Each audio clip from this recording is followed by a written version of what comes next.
Great. Well, thanks, Sydney, for joining us, and why don't you take it away? Sounds good.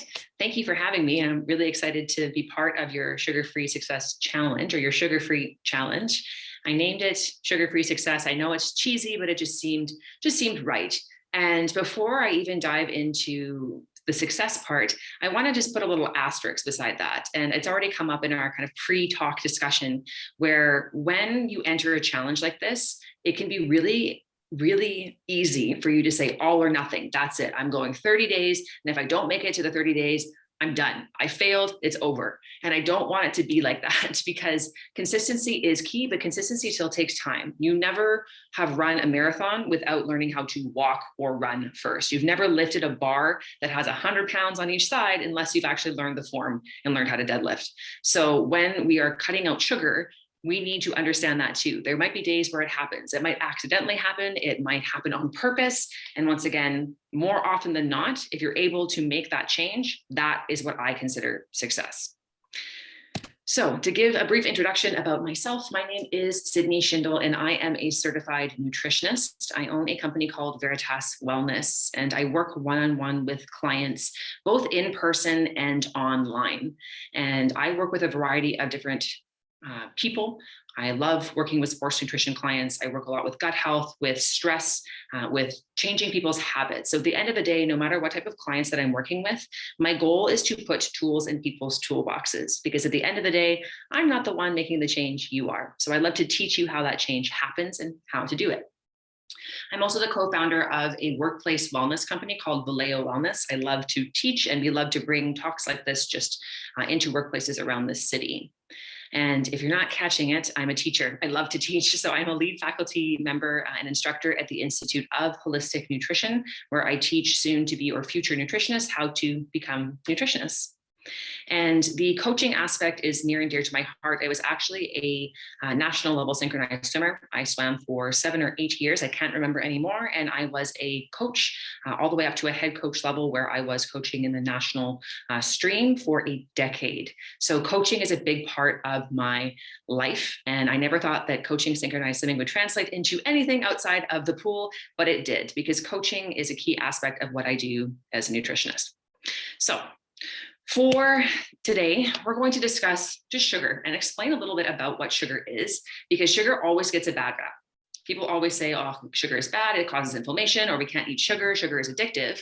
But I first want to debunk that and just talk a little bit about what sugar is in the first place, just to give you an idea of, where it is found, what it is, what it does. And so that way, when the sugar-free challenge is over, you're not just deathly afraid of sugar, because this can happen when we cut something out. I want you to be aware of what sugar is and how to work with it in different amounts. I would also love to share the do's and don'ts of skipping sugar and how to find success when going sugar-free. We'll talk about the pros and cons here. We'll talk about the benefits and some of the side effects of what happens when we are going sugar-free or cutting out sugar. And my goal is to also empower you to find maybe a little bit of lasting change when it comes to cutting out sugar. Because at the end of the day, if we cut it out for 30 days, chances are you're going to feel pretty good. And if we start to add it back in, my challenge for you is to kind of see how you feel. So hopefully we might not bring it back as much. So my goal is to show you how to keep this up, even when you bring sugar back. And I know that sounds not quite like it makes sense, but I promise you that it does. So let's jump right on into some of this content. I've kept it purposefully short because I'd love to stick around to answer some questions about sugar and about nutrition at the end for you. So let's dive into sugar. We hear tons about sugar marketing these days because we're now being exposed to the fact that sugar was in absolutely everything, and it was geared towards kids, towards adults. It's hidden in a lot of our foods, and this was all done through marketing. But at the end of the day, we have to understand that this is actually a really important molecule for human health, and it's rather misunderstood.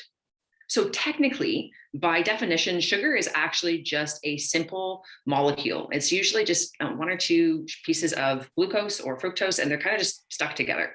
And what that means is that it's simple. We can break it apart and turn it into energy pretty much instantaneously, to the point where when we have sugary foods in our mouth, and this also includes maple syrup and fruits and vegetables even, and milk, if that is in our mouth, we can actually start to absorb it and use it pretty much right away. And if we think about this from an evolutionary point of view, this makes sense. If we found a fig tree and we had been walking for days, that fig tree would be super useful for us. We could pop that fig into our mouth and we could have some energy and then go about our day. Or we might gorge on that fruit. We might save some for later by converting that into fat. And, we've had our fair share of sugar. So technically, sugar is a naturally formed substance, and it's found in plenty of whole, unrefined foods. It's found in fruits and milk, which is what lactose. About this type of sugar is that this is naturally formed sugar, and it is going to be still a sugar substance, but there will be other things attached to it. You're going to find tons of vitamins and minerals along for the ride when we eat sugar in its real whole food form. Now, this doesn't mean that you should start guzzling cans of maple syrup, because that's still going to break down into glucose and cause a spike in blood sugar. But it is a good choice to think about when we're looking at grocery store items, or when we're starting to think about, okay, what am I adding to my plate here? And is it serving me? Is it helping me, or is it just providing me with empty calories? A side note on that, we're not really going to be counting calories in this talk, and I don't really want to go down that path, because our body doesn't read a calorie. Our body will read sugars, our body will read carbs and proteins and fats, but the calorie doesn't really have a role there. So that's a talk for another day, but let's just keep going through sugar here. So sugar can also be found in refined forms, and this is where your challenge comes in. You are cutting out refined sugar. Refined sugar is basically sugar that's been stripped of all other nutrients. It's typically made from beets, or it's also made, most of it is made from beets. Some comes from cane sugar, but it still mostly comes from beets these days. Now, obviously, that white sugar that we see is nowhere near a beet, which means that it's been refined and processed in a way that there's no nutrients attached to it anymore.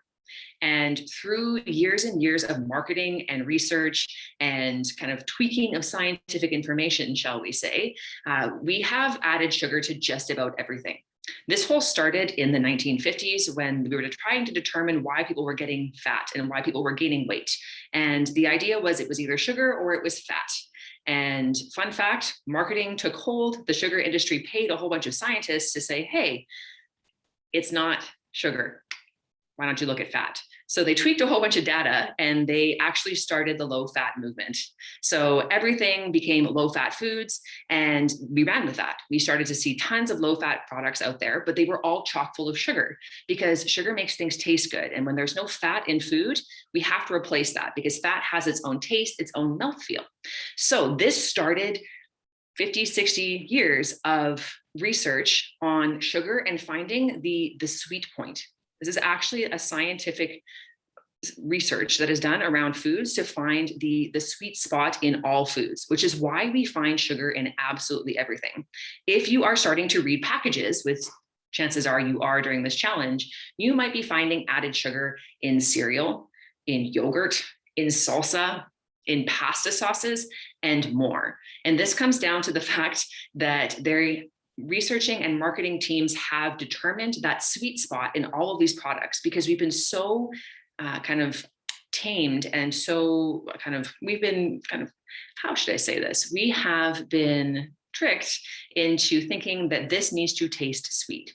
This is a very common thing in North America, not so much in other parts of the world, but because of the marketing and the research that's gone into this in North America in the last 50 to 60 years, we see that everything has this sweet spot, no pun intended. So when we're looking at sugar, that refined sugar that we find on the back of packages is definitely what we want to avoid, because there's not much reason for it being there.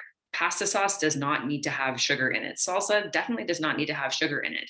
And even yogurt, while vanilla yogurt tastes delicious, it actually has about 4 to 5 teaspoons worth of white sugar in it when we start to look at packaged yogurt. So while sugar from refined sources and natural sources will all technically break down into glucose, we still have to be mindful that what it comes bound to is more important than whether we're counting our carbs or sugar for the day, because we can start to count our sugar content and we can put that into our macro calculators. But if we are forgetting to look at the fact that it's bound to a real food or it's just been added in, then we're kind of losing the point of eating real whole food. So let me explain this to you. Here's a little bit of science for your evening, just to look at what happens when we eat low carbohydrates or low glycemic index foods versus when we eat lots of sugar. So I'm actually going to just make this a little bit smaller so I can use my mouse, because my keynote does not allow me to do that. So when we eat meals that don't have a lot of sugar in them, we end up with just a nice little rise in blood sugar. Nice little safe rise in blood sugar. And the way I like to think about this is like our body is constantly in a state of being in balance, kind of like being on the middle of a seesaw, and you're trying to find like that sweet spot, and you're never going to fully find it. You're kind of constantly going to be in a little bit of flux, and your blood sugar does this all day long, right? We have a little bit of sugar in our blood at all times because we can then use it to make energy. When we eat food, we will experience a little rise in blood sugar. That's totally normal. And that's great because our body senses that we have a rise in sugar because we've eaten, let's say, some yams, and maybe we've had some Greek yogurt, and maybe we've had a little bit of maple syrup on our oats or something along those lines. And we see a nice gentle rise in blood sugar. That's great. And our pancreas secretes insulin, which helps us to bring sugar into a cell, into our liver. And if we have a lot more, then we might actually pack some up as fat. Then as we go through that energy and we burn through that sugar, we'll start to see a dip in blood sugar, that hangry feeling maybe, or starting to feel a little bit like we need a snack. And that's totally fine. When we start to experience that low blood sugar, we are going to have signals in our body that say, hey, okay, we should probably start looking for food. But before we get to the food, we actually have some resources. We've stored this away for later because humans are extremely efficient pack rats. So when we have that low blood sugar experience, the pancreas will tell the body to secrete glucagon. Pancreas secretes glucagon, and we start to unpack our stored forms of glucose, the things that we packed away for later. So we will unpack that from our muscles and from our liver. This happens during exercise. And it also tells our fat cells to release extra fat. We can then break that down for energy in another way. This is where we get ketones from. But both of these things can supply us with energy. So this is what happens every time we eat a meal, in particular when we eat meals that contain carbohydrates. And this also happens when we eat sugar. But the problem is that when we start to eat foods that contain tons of sugar, we don't get this nice, like little gentle roller coaster. We don't get this nice little ebb and flow. We end up with this huge rise and fall. And it's kind of like if you were on a seesaw and someone starts throwing like baseballs and volleyballs at you, like you're going to go way, way, way off and then try and readjust. And the whole system kind of freaks out a little bit. So when we eat meals that contain tons of sugar, we end up with so much sugar in the bloodstream all at once. Because remember, sugar is just simply two little molecules that have to break apart and then they're ready to go. Unlike things like yams and potatoes and even things like oats. That takes a little bit longer for us to break down. So when we're eating tons of refined sugar or just sugar in general, we can end up with too much sugar in the bloodstream. And kind of like being on a conveyor belt and there's tons of stuff coming down the line and it's going pretty fast, the body goes, oh my gosh, we have to get all of this off the line or we're going to lose it. Because remember, we're very good pack rats. So we will try and secrete more insulin than we actually need to pull all of that sugar off the line. And so we will then put some in our cells. We will put some away in our liver, and we will put more away as fat because we would rather save that as fat than lose it. Because remember, evolutionarily, we would have gone through periods of starvation. So it would make sense that we would gorge on fruit, pack that away as fat. So when we went through the desert and we had no food, we could unpack that. But because of this whole sugar conspiracy and that we have sugar in absolutely everything and we can walk to the grocery store, open our cupboard and have all of those things that just taste so delicious, we end up being able to do this every single meal for many people. So we have this rise and then this extreme fall because we pulled too much off the conveyor belt. We have too much that's come down the line. We pulled it all off. So we overshoot it and we end up with low blood sugar. Okay, so back just quickly to that conveyor belt. We just talked about how we overshoot, correct? That's where we were? Yeah. And then you're talking about the conveyor belt and pulling that sugar off and storing it. Yeah. So when we eat sugar or we eat foods that are very high in sugar, and this happens when we eat, refined sugar, or like you were saying there with your coffee, right? That you didn't know that there was sugar in it. There's nothing really bound to that. There's nothing that's going to slow down the process of taking those molecules and breaking them apart into quick sugar that we can just use right away. So we end up with way more sugar in our system than we can handle. And remember that we're efficient pack rats. We're going to pack that away for later. So we overshoot the production of insulin, and then we end up with basically packing too much away. So we'll pack as much as we can away into our cells, we'll pack some into our liver, and then we'll convert the rest into fat because we want to store that. Evolutionarily, it makes sense for us to store that away for later during times of famine, so we could unpack that and turn it into energy. But we don't do that now because we have fridges and pantries and grocery stores and snacks all the time and Uber Eats. So we end up in this perpetual state of doing this. So when we get to that low blood sugar feeling, the first thing that we think about is sugar. The first thing that we want is something sweet or something that's going to be easy for us to eat, because then we know it's going to bring our levels back up. But if we do this over and over again, it can cause this roller coaster cycle, especially when we get into that super low blood sugar state, because this actually stimulates the release of cortisol, which can cause stress. Yeah, so we actually start to secrete cortisol when this gets too low. And this can also prevent us from actually having gains from our workout, because cortisol will actually pull from our muscles to help us create sugar from non-sugar sources. So this can be a problem if someone has muscle mass or building as part of their goal. But you can also see this affecting your waistline, because cortisol is a stress hormone. It does help us wake up in the morning, and it's part of the rise, and then it falls at night and melatonin comes up. But if we have too much cortisol, we can also see that we're not able to fully break down. We're not able to kind of break this cycle of highs and lows of blood sugar. And this can actually kind of lead to more weight gain around the middle, along with obviously eating more food and more sugar, because this cycle will continue to perpetuate. So that kind of Snickers commercial that we all know of, like, you're hungry, you're not yourself, you need to eat a Snickers, will just kind of perpetuate this cycle of highs and lows. And as you were both talking about when my screen froze, there's sugar in everything, right? We see sugar in so much these days. And now the labels in Canada have become more aware of this, and they actually list sugar as the first ingredient. So now if you're reading a package, this is a really useful tool for you, that when you're reading your ingredient list in Canada, by law, they have to list ingredients by weight. And this is how a lot of companies used to get away with cheating this, because they would have 6 or 7 different types of sugar in their products, so they could kind of string them throughout the label. But now by law in Canada, all sugars are weighted together. So when you're reading a package and the first ingredient is sugar, it will mean that that is package, or that product is mostly sugar. So it's a really good way to start to realize, okay, this product is actually just chock full of sugar, might not want this one.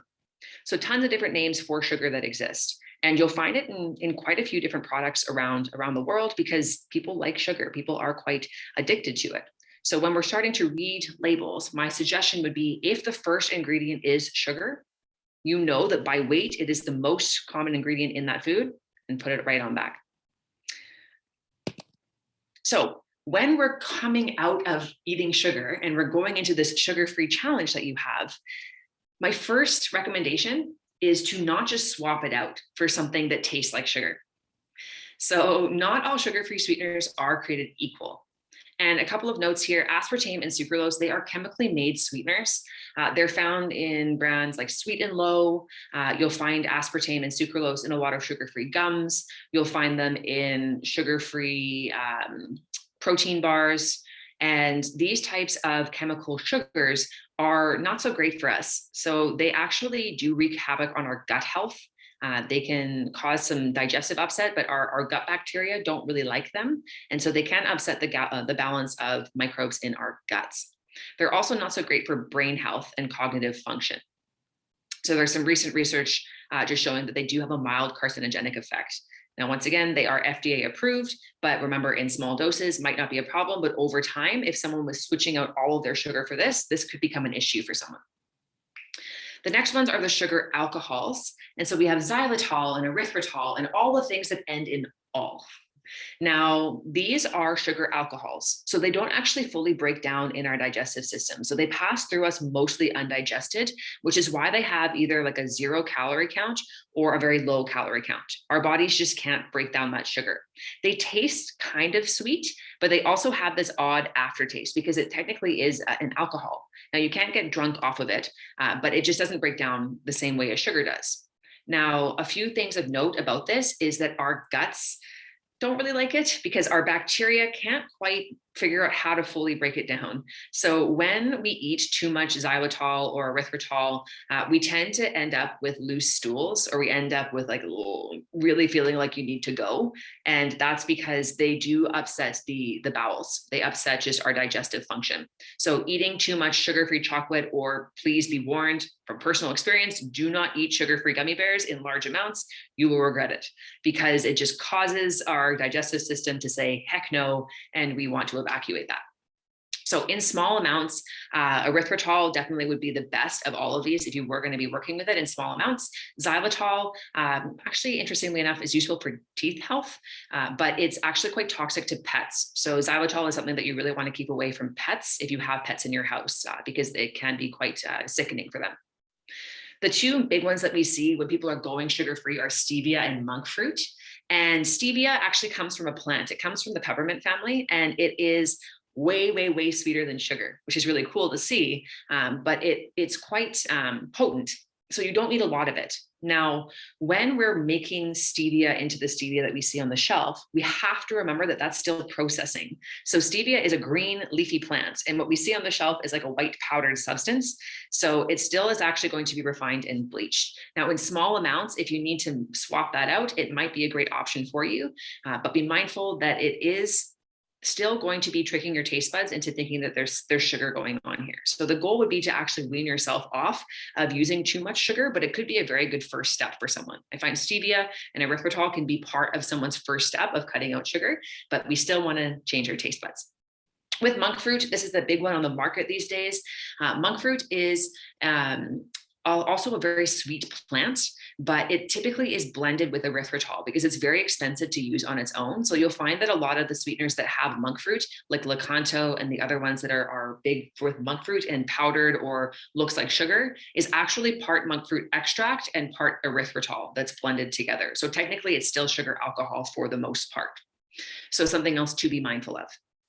Now, as far as best choices, monk fruit and stevia for sure, and then erythritol. But the big thing for this, and this slide that I want you to take home, is that simply swapping out your sugar for a sugar-free substance won't help you win in the long run.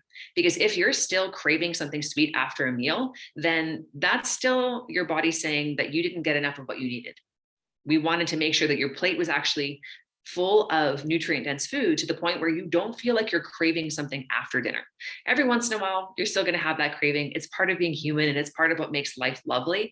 But when we focus on what's on the plate instead of just focusing on cutting things out, life just gets better and you feel better in the long run. So my suggestion is that simply swapping out sugar for sugar-free sweeteners won't be the best step.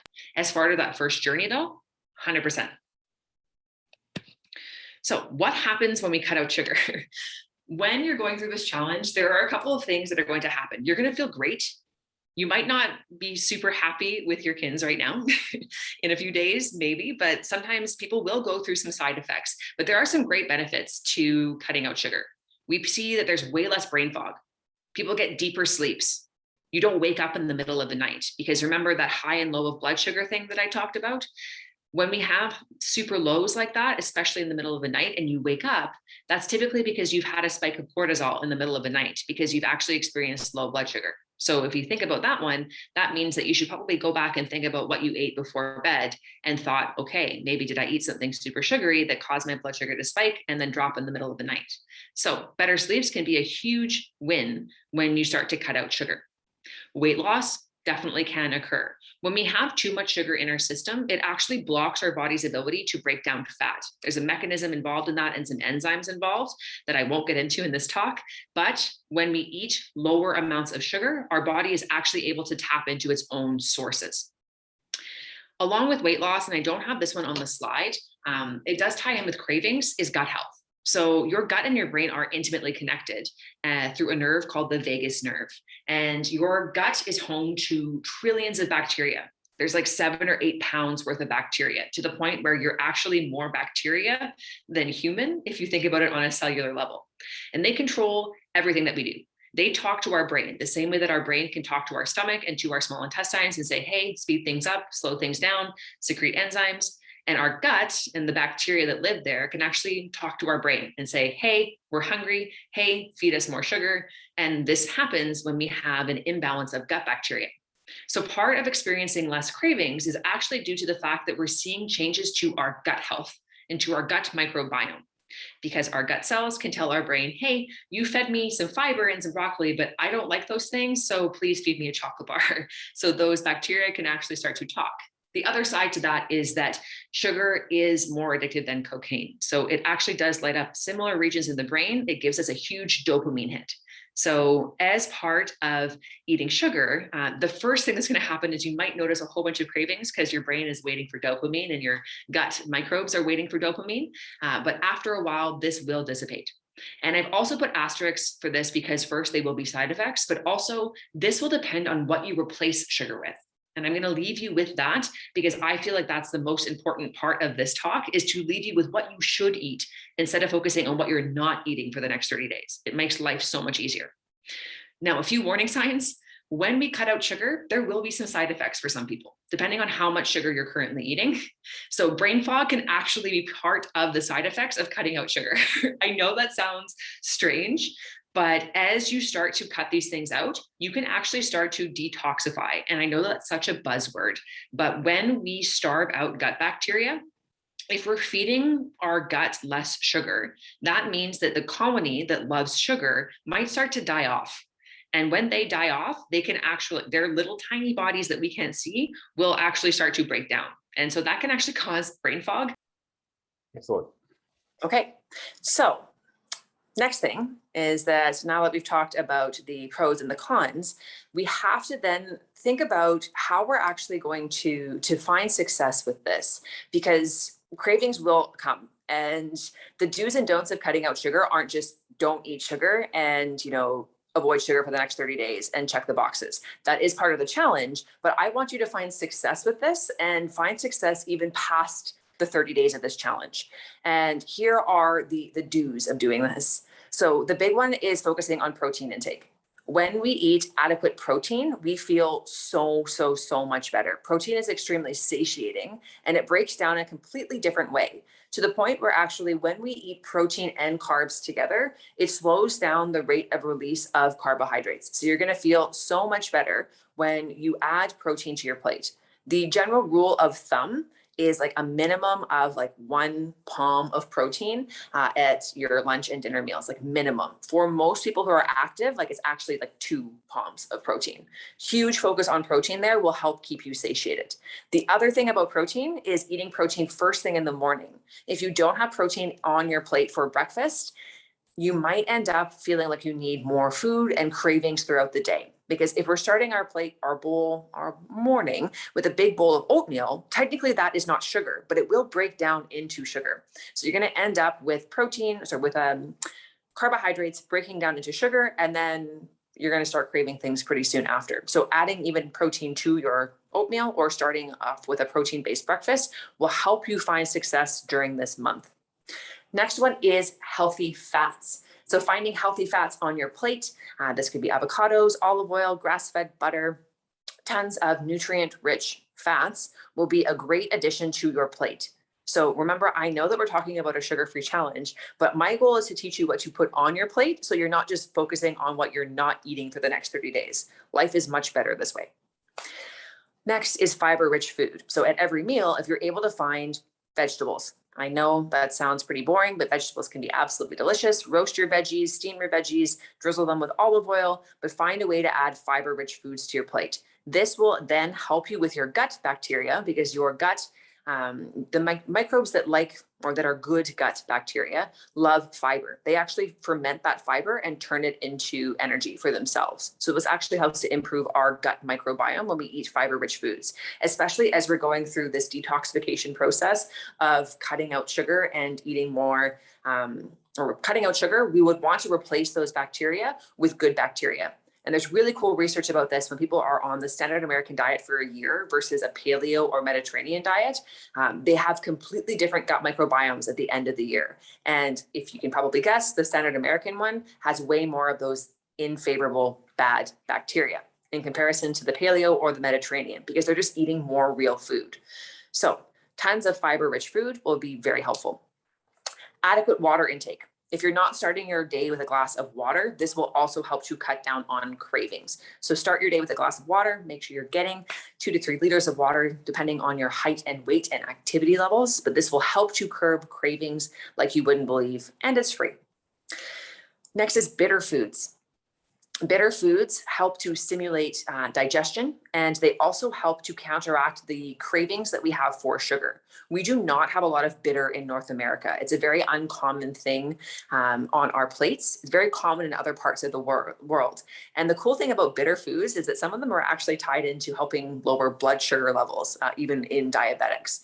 So finding bitter on your plate might not be the most palatable to begin with, but because we have such hyper palatable foods, overly sweetened foods all the time, that bitter is going to taste even more bitter than it actually should, because our taste buds need to be retrained.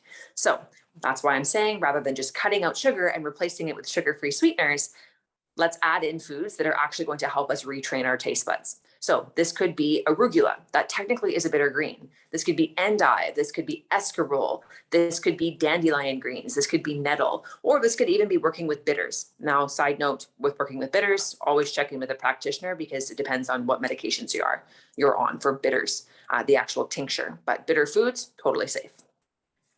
Next one is get good sleep.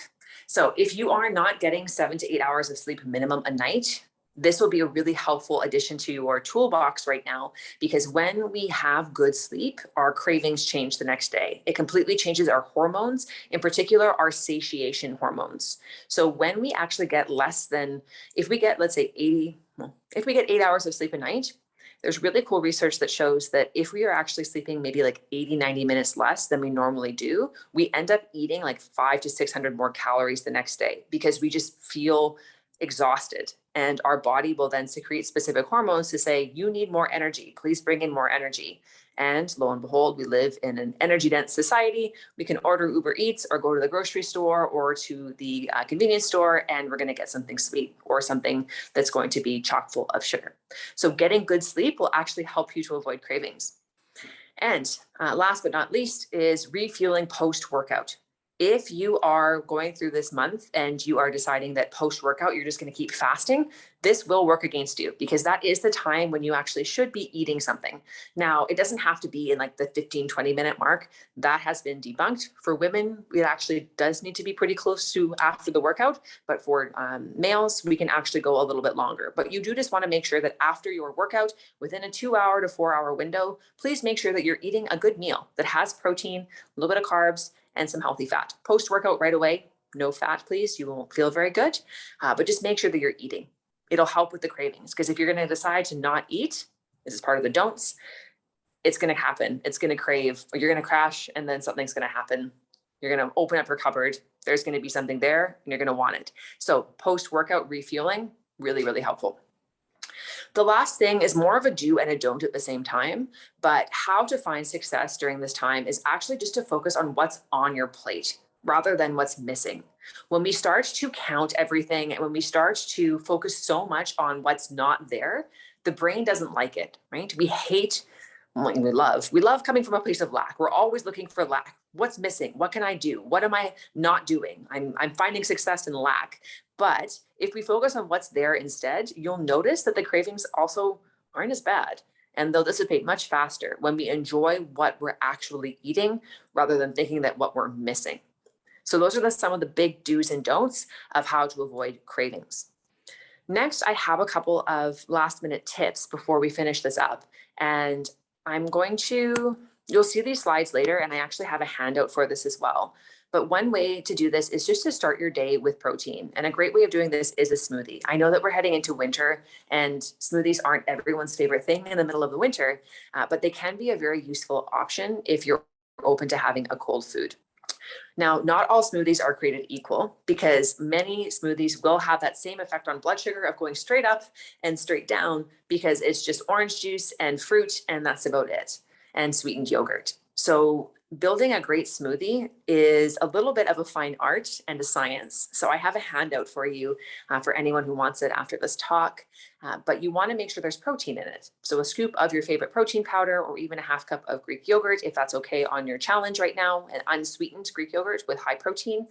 And then you want a little bit of fruit or sugar. So this could be fruit, high sugar vegetables, or carbs. So half a cup of berries, a banana, half a cup of mango, pears, peaches, things along those lines would be great additions to your smoothie. We do need some sugar in there because we are moving, we are burning some energy and using that sugar, but we don't need 3-4 cups of sugar in that meal, because where's it going to go? It's just going to go like this, and then we're going to want something again. Next ingredient in our great smoothie is healthy fats. We want to look for about 1 to 2 tablespoons of healthy fat in that great smoothie. So almond butter or nut butters, nuts, MCT oil could also be a good option. If you've never worked with it, start with a teaspoon, because it can cause some loose stools for some people. Coconut oil, coconut butter, coconut manna, avocados, frozen avocados also make delicious smoothies. And next is fiber. Fiber is really cool because it helps to slow down the digestive process. So all of these ingredients blended together, wrapped with fiber, will take a lot longer to pick apart and come down into their individual nutrients, which is what digestion actually is. We're just breaking down nutrients. So adding in 1 to 2 tablespoons of fiber, this could be raw fiber powder, this could be chia or flax seeds, all good options for fiber. Next, and the final piece of this puzzle, is greens or non-starchy vegetables, and unlimited. You can have as much of this in a smoothie as you like, and depending on your taste buds. So most people start with spinach because it's really easy to work with, but you can also work with zucchini. Raw zucchini is actually completely safe to eat. You can work with steamed cauliflower that you've frozen. It makes the smoothie really thick and creamy, and you don't taste the cauliflower at all, I promise. And all you need then is just some non-dairy milk. I highly recommend the non-dairy milk over just dairy milk. It tends to just feel better for people's digestive systems. And then you throw in some ice and you go from there. As far as the protein quality goes, you can go with different types of protein, whey, plant-based, collagen, all sorts of different things just to get you started.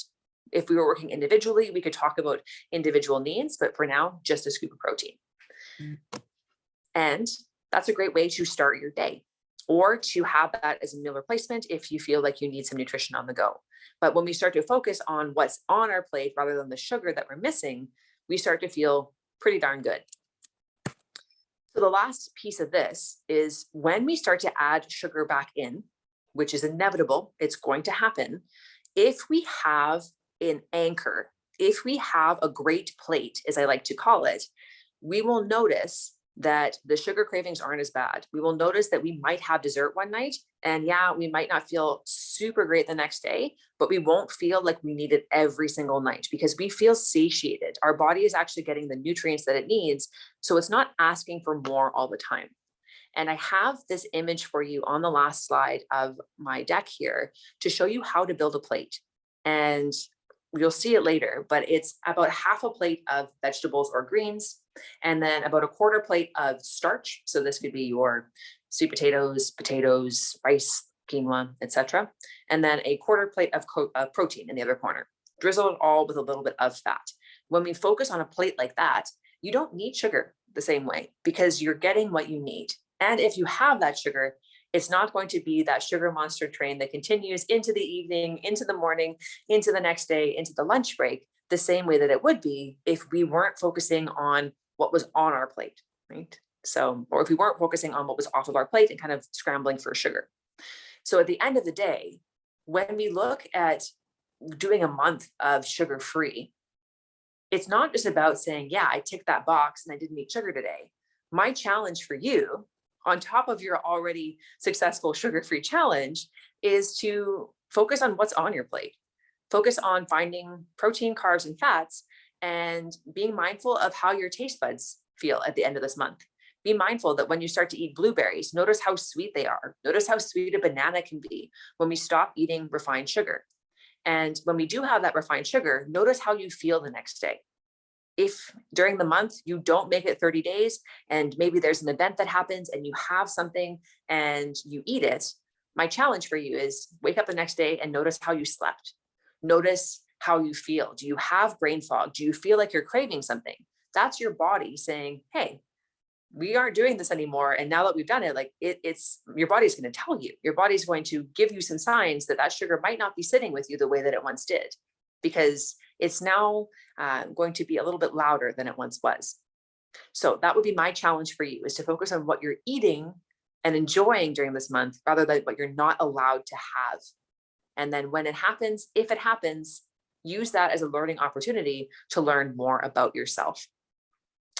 Now, if we have time for questions, I'm open to any questions that anyone might have. And in the slide deck, if you want to reach out and chat more about sugar or learn more about what I do, you can contact me at info@veritaswellness.ca. And I know that Kent will share that because we've had some technical difficulties this evening that have led us to the point of me being on my phone. But if you have any questions, I'd love to hear from you. Wow. Well, I just want to say thank you so much. I didn't know exactly what to expect. I mean, I know you're a professional, but that was a very high caliber talk, and it was very just explained to me very well. And I had of course I have a few questions, but I'll open it up to Chris and Zeus and Dasha if she's on the line. If y'all have any questions first. Mm-hmm. If you don't mind, thank you. That was great. I've just realized in the last couple of days that all the stevia I thought was amazing for me is mostly erythritol, which Yeah. I crashed as you were going through that section. But is the question? My question is purely organic leaf stevia better for you than that mixed with the erythritol? So good question. When we think about what erythritol is, it's just a sugar alcohol. It doesn't fully break down in the gut. So it can cause like gas and upset stomach and upset small intestine and large intestine for some people. So if you have like IBS, IBD, it's not the best option because overeating that can cause some gastric upset. But if it doesn't bother you in small amounts, it could be a useful option for you to kind of cut out the sugar, which is super pro-inflammatory, and have that be part of your step-by-step approach, essentially. I think my phone just said it was 20%. So in the end, Chris, to answer your question, the stevia in the raw or the raw leaf stevia, it's going to be harder to work with because the extract will be like droppers that you can't really replace cup for cup with sugar. So you're going to have to find something to replace in your recipe anyways. But whatever you have right now is probably workable enough for you to get through this challenge. And then from there, you can start to see, okay, do I need it? What can I cut out instead? Or is this something that I use just like, from here and there to experiment with? So at the end of the day, is stevia better? Not really. It just kind of depends on what works best for your gut, essentially, and what you're using it for, because the droppers will only go so far. Great. Thank you. You're welcome. I just wanted to say thank you so much, Sidney, for the information. Obviously, that's a lot of information just to swallow it in one session, but I do really appreciate it, and thank you so much for the invitation.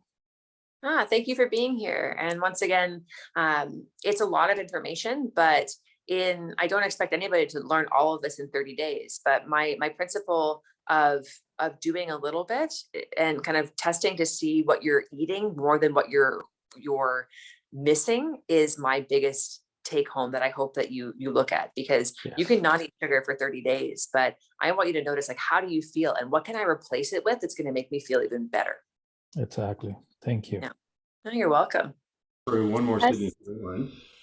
Okay, go ahead, Chris. Thanks. Just did I hear you say as well that the bacteria that thrives on sugar also causes gas in the intestines? That's actually different type. Some can cause gas, but when we actually, this is going to get into digestion, but I could talk about digestion for a long time. But when we don't digest our food fully, this can actually cause gas, because if it passes through our small intestine, which are full of little cells that look like this, that can pull in our nutrients, it ends up in our colon. And if we have food that's in our colon that shouldn't be in our colon, that hasn't been absorbed, that's where those bacteria can actually start to ferment it and make gas. So that can be part of why someone's experiencing gas, but also excess sugar can cause gas for some people too. So it's hard to say which would cause it. But that's typically when we start to cut out refined sugar, or we start to work on the digestive process to see if we're adding in digestive enzymes, if we're getting someone to chew their food more, that changes the digestion piece, and we start to see if gas changes from there. That makes a lot of sense. Thank you. Yeah, you're welcome. I just want to jump in and say hi, Sydney. That was a great talk. I was just riding my bike and listening to you guys, so that was awesome. I was gonna ask, do you know how long it takes for your gut bacteria to change when you change your diet? Oh my gosh. So for the actual amount of time that your gut bacteria needs to change, I don't have an actual number of that in my head. I know that the research that was done on the one that I was mentioning about the paleo diet and the Mediterranean diet, that one was a year, and they did the mark at the year point, and the change was immense. It will happen in a few months' time, no problem too. If you're changing your food, right? So like if you're actually eating nutrient-dense food, or if you're eating the standard American diet, it will start to change within a few months for sure. And then the other thing we have to think about is the gut cells themselves. Your gut cells turn over every 30 to 90 days, depending on which cell we're looking at. So if we're going with the analogy, and I said this one to Chris before everyone else was on here, but if we're going with the analogy of, you have so much going on in your system, or you're hearing all the lawnmowers around you, and that's a lot of noise, but it's noise and you can kind of accept it. But if we cut out all the lawnmowers and it's dead quiet for a while, then it's kind of like enough time where your ears can relax and kind of get used to the noise level again, or being at a loud concert and the concert ends.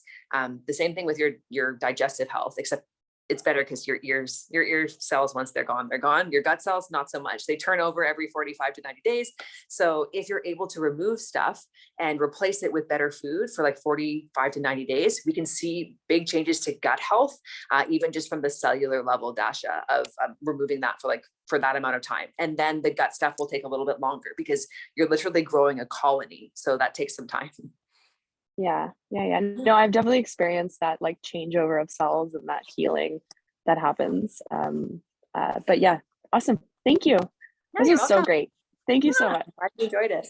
Yeah, no worries. Yeah, I'm mindful of time here. We went a little over time, which is fine. There's some great questions. And yeah, I just want to say again, thank you so much, Sidney. We're going to share this talk. We're going to connect the Sugar Challengees with you if they so choose. And yeah, thanks again. No worries. It was a lot of fun. And once again, I hope that you take this to heart and find something that you can apply to your sugar-free challenge this month. Thanks so much. And thanks everyone for joining tonight. Thanks. Yeah, take care. Bye-bye. Have a good night. Bye.